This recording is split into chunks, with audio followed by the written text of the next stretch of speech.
बीमा पॉलिसी। संयुक्त जीवन बीमा पॉलिसी क्या होती है, सबसे पहले इसके बारे में लिख लो, ठीक है। हेडिंग डालो, संयुक्त जीवन बीमा पॉलिसी, इसको इंग्लिश में बोलते हैं जॉइंट लाइफ पॉलिसी, और शॉर्ट में इसका नाम होता है JLP, ठीक है भाई। जब फर्म द्वारा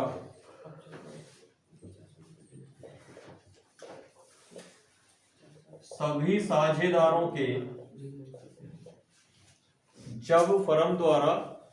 साझेदारों के जीवन पर एक संयुक्त पॉलिसी ली जाए,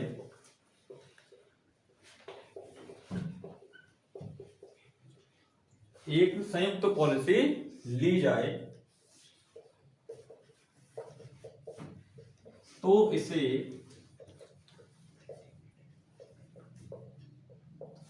संयुक्त जीवन बीमा पॉलिसी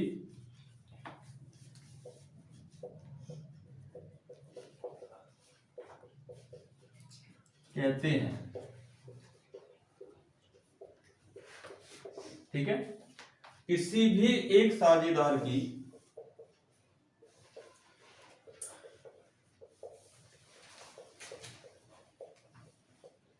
मृत्यु होने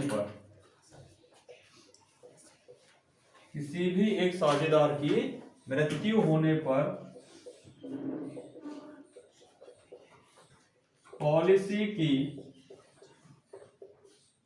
संपूर्ण राशि फर्म को प्राप्त हो जाती है, जिसे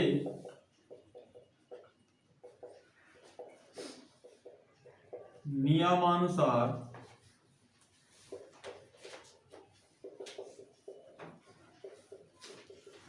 सभी साझेदारों में वितरित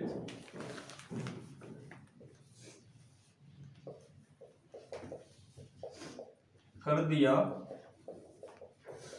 जाता है, ठीक है। देखो होता क्या है संयुक्त जीवन बीमा पॉलिसी, मानो हमारे 3 पार्टनर हैं ABC, फर्म तीनों का अलग अलग बीमा नहीं करवाएगी, तीनों का इकट्ठा बीमा करवा देगी, ABC का कंबाइंड, ठीक है। एक ही प्रीमियम जाएगा, फर्म प्रीमियम पे करेगी, तीनों का कंबाइंड है, ठीक है ना। अब मानो एक की मृत्यु हो गई तो पूरी की पूरी बीमा राशि फर्म को प्राप्त हो जाती है, तीनों में से चाहे किसी की मृत्यु हो जाए, पूरी बीमा राशि फर्म को प्राप्त हो जाती है, और उस राशि को हम नियमानुसार सभी साझेदारों में वितरित कर देते हैं। ऐसा नहीं होगा कि जो मर रहा है केवल उसी को मिलेगा, सभी को मिलेगा, ठीक है ना। अब इसका लेखांकन कितने प्रकार से होगा, इसका लेखांकन 3 प्रकार से होता है, ठीक है। तीनों प्रकार हमको आने चाहिए।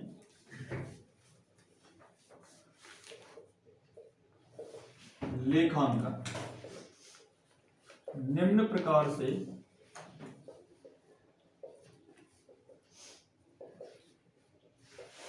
किया जा सकता है। फर्स्ट पॉइंट, जब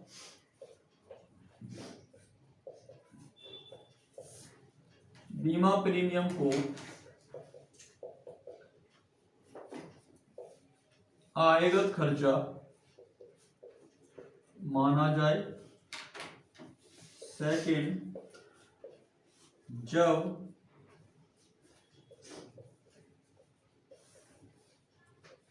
बीमा प्रीमियम को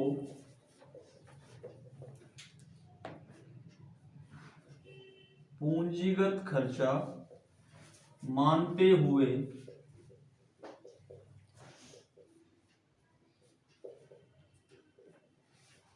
चिट्ठे में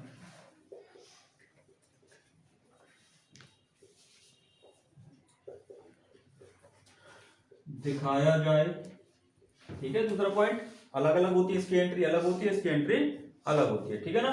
तीसरा पॉइंट, जब बीमा संचय का निर्माण किया जाएगा, ठीक है ना। जब बीमा प्रीमियम को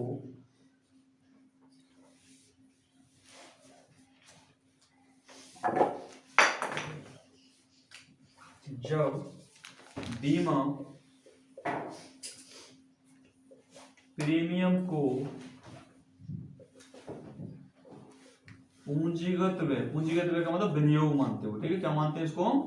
विनियोग मानते हुए संचय का निर्माण किया जाए, संचय का निर्माण किया जाए। पहला स्टेप थोड़ा सरल है। सेकंड स्टेप, थर्ड में क्या होगा? सेकंड स्टेप तो एप्लीकेबल होगा ही होगा। संघ में किसकी एंट्री करेंगे हम? रिजर्व की एंट्री अलग से करेंगे। तो तीनों कंसेप्ट आपको पढ़ने हैं, ठीक है। नोट करिए इनको। तीसरे में अपने पास ही जमा रखते हैं तो।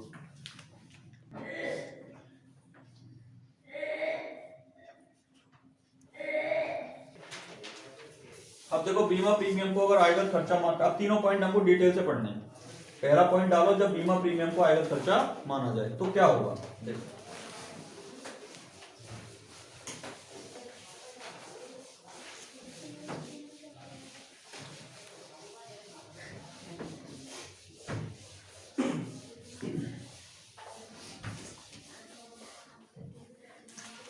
पॉइंट ए,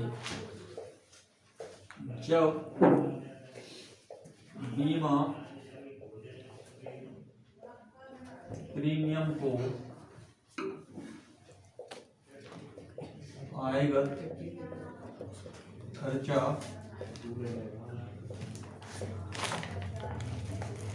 माना जाए,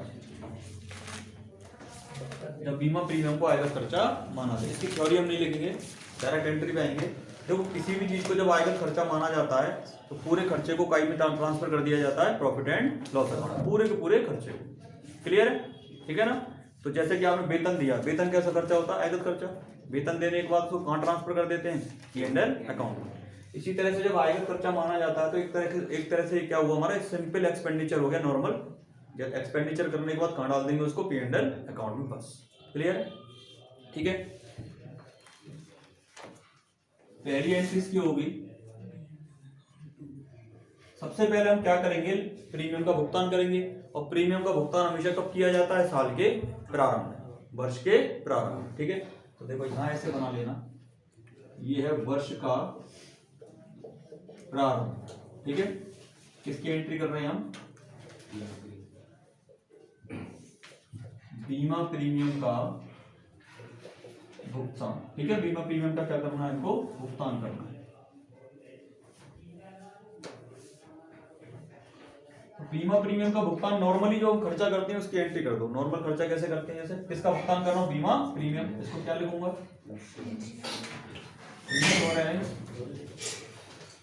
premium account debit to bank या कैश अकाउंट, ठीक है। बीमा प्रीमियम का भुगतान हमने कर दिया। नरेशन लिख दो, बी इंश्योरेंस प्रीमियम पे, ठीक है भाई। और जब साल का एंड आएगा तो एंड में इसको किस खाते में ट्रांसफर कर देंगे? P&L अकाउंट में, वर्ष के अंत में, वर्ष के अंत में। ये प्रथम वर्ष चल रहा है हमारा। कौन सा वर्ष चल रहा है? ये प्रथम वर्ष, ठीक है। दोनों एंट्री प्रथम वर्ष की हैं। तो देखो प्रीमियम की राशि P&L अकाउंट में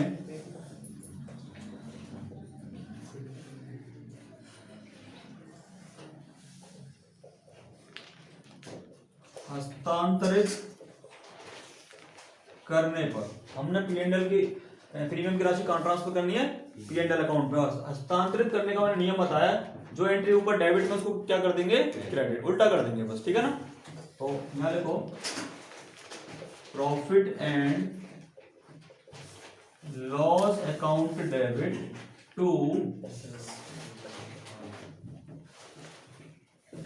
insurance premium account being premium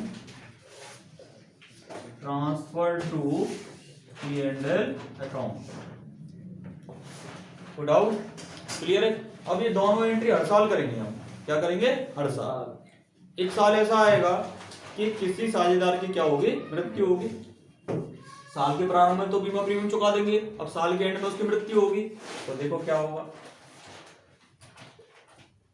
चार सब बीच में जाए, मानिए अंत में जाएगी।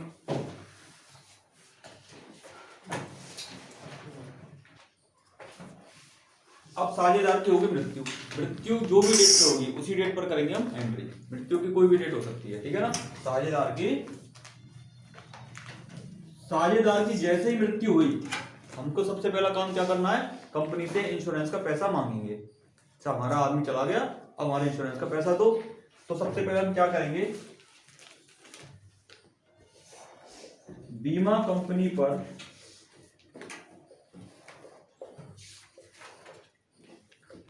बीमा राशि दे होने पर का मतलब होता है कि हमने उससे इंश्योरेंस का पैसा मांग लिया है, ठीक है ना। किससे मांगा है? इंश्योरेंस कंपनी से। Insurance company account debit to, इसको लिखेंगे हम जॉइंट, किस चीज का पैसा मांग रहा हूं मैं? Joint life policy account,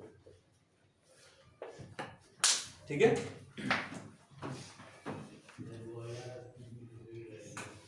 clear है? अब इंश्योरेंस कंपनी हमको क्या करेगी? वो पैसा दे देगी। तो पैसा आने की क्या एंट्री होती है? कैसे हम ले सकते हैं insurance? इंश्योरेंस कंपनी, देखो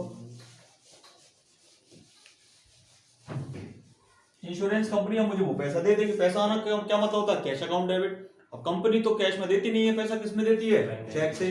तो देखो बीमा राशि प्राप्त होने पर एंट्री बनी हमारी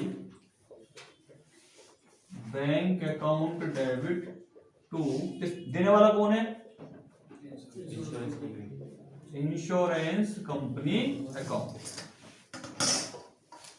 बीइंग, इसका नरेशन लिख लेना, बीइंग JLP ड्यू, ड्यू का मतलब दे होना, ठीक है। बीइंग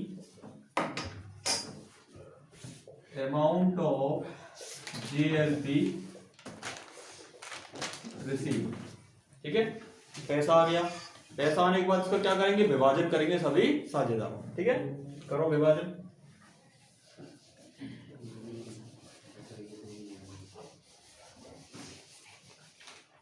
बीमा राशि का विभाजन, बीमा राशि का विभाजन कर रहे हैं। और बीमा राशि का विभाजन किस अनुपात में होता है? हमेशा पुराने अनुपात में, ठीक है ना। हमेशा किस अनुपात में होगा? पुराने अनुपात, ठीक है ना। देखो देखो ऊपर लिखना है joint life policy account debit to all partners capital account being JLP distributed in old ratio among all partners,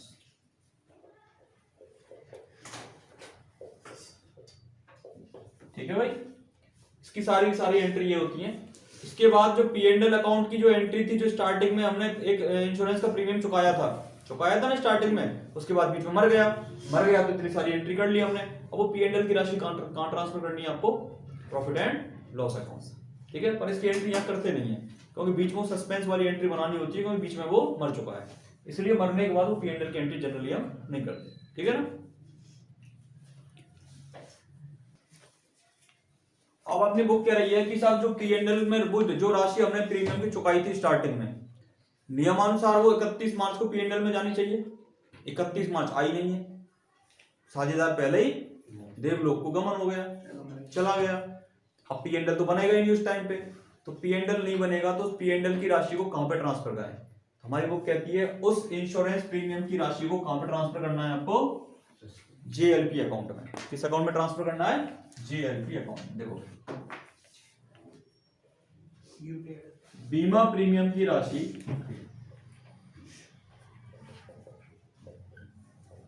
का हस्तांतरण, तो इसको आपको लिखना है JLP account debit to insurance premium account being premium amount transfer. इस एंट्री का क्या इफेक्ट आएगा और समझ लो, नोट कर लेना बाद में। मानो आपको 50,000 रुपए का बीमा मिला, कितने का मिला? 50 का, और आप हर साल कितने का प्रीमियम चुकाते हो? मानो 2,000 का। कितने का चुकाते हो? तो लास्ट की एंट्री में क्या होगा? 50 का तो कंपनी से मिल गया आपको, 50,000 तो मिल गए, पर 2,000 रुपए का क्या है आपका प्रीमियम है, उस प्रीमियम को हम क्या करते हैं इसमें से लेस। और मेरा बीमा कितने का रह गया? इस 48,000 को डिस्ट्रीब्यूट करेंगे हम इस वाली एंट्री में। समझ आई बात? समझ आएगी ना? हर कुछ आपको इंश्योरेंस कंपनी से कितना पैसा मिला? 50,000 मिल गए, जबकि मैंने 2,000 रुपए फर्म जो है 2,000 रुपए का प्रीमियम इस साल पे कर चुकी थी, जिसको मैंने पी एंड एल में तो डाला ही नहीं है। तो 50,000 का तो फायदा हो गया, आपको पैसा मिल रहा है आपको, और 2,000 रुपए का प्रीमियम आपने इस साल चुका दिया, तो 2,000 का क्या हो गया? खर्चा। तो नेट फायदा कितने का हुआ? 48। इस 48,000 को किस कौन करेगा? बीमा राशि का विभाजन। इस 48,000 को बांटेंगे हम सभी पार्टनर। इस एंट्री को ध्यान रखना, लास्ट में यही मिस्टेक हो जाती है क्वेश्चन में। क्लियर है? ठीक है। और अपन लोगों को ये स्टार्टिंग की 2 एंट्री थी इंश्योरेंस प्रीमियम वाली, वो हर साल जब तक करनी है दोनों एंट्री, जब तक पार्टनर मरेगा नहीं। मानो पार्टनर 5 साल बाद मरा, तो आपको 5 साल तक कंटिन्यूअस ये एंट्री 2 रिपीट करनी है बार बार। क्लियर है? ठीक है ना? नोट करो इसको। क्वेश्चन नंबर 13 देखो। अभी क्वेश्चन नंबर 13 का ये वाला कंसेप्ट कर रहे हैं, ठीक है ना? पहला वाला क्वेश्चन नंबर 13 आपसे कह रहा है एबीसी एक फर्म में 2:1 के अनुपात में लाभ विभाजन करते हुए साझेदार है। फर्म ने के सभी साझेदारों के जीवन पर 80,000 रुपए की एक संयुक्त जीवन बीमा पॉलिसी ले रखी है। कितने रुपए की ले रखी है? 80,000 की संयुक्त जीवन बीमा पॉलिसी है। 1 अप्रैल 2012 को ले ली। पॉलिसी का समर्पण मूल्य इस प्रकार से था। समर्पण मूल्य का मतलब होता है कि ना तो किसी की मृत्यु हुई है, ना पॉलिसी का टाइम पूरा हुआ है। इससे पहले ही अगर हम पॉलिसी को बंद कराना चाहें और उस पॉलिसी को कंपनी को हम वापस करेंगे, तो कंपनी उस टाइम उसका कितना पैसा हमको लौटाएगी। ये होता है पॉलिसी का समर्पण। ठीक है ना? इसकी डेफिनेशन लिखवा देंगे आपको।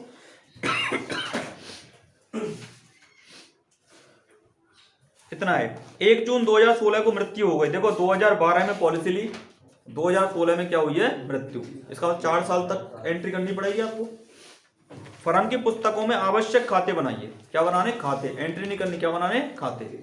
पहला, यदि प्रीमियम को व्यापारिक खर्चा माना जाए। अब खाते कैसे बनेंगे ये समझ लो। एंट्री तो ऐसे बनेंगी, खाते बनाना और भी आसान है। देखो कैसे बनता है, स्टेप याद रखना एक बस इसके लिए, ठीक है ना? इसमें बेसिकली 2 खाते बनते हैं। सबसे पहला खाता बनेगा इंश्योरेंस प्रीमियम अकाउंट। लेजर का फॉर्मेट बना लो, कम से कम 15-16 लाइन का, ठीक है? इंश्योरेंस प्रीमियम अकाउंट के नाम 4 साल है ना, 15-16 का मत बना, 2 और 10 लाइन का बना दो, ठीक है? पिछली बार अलग तरीके से कराया क्या सी का कैपिटल इस क्वेश्चन में कैपिटल क्यों बनेगा? आप ही ने कराया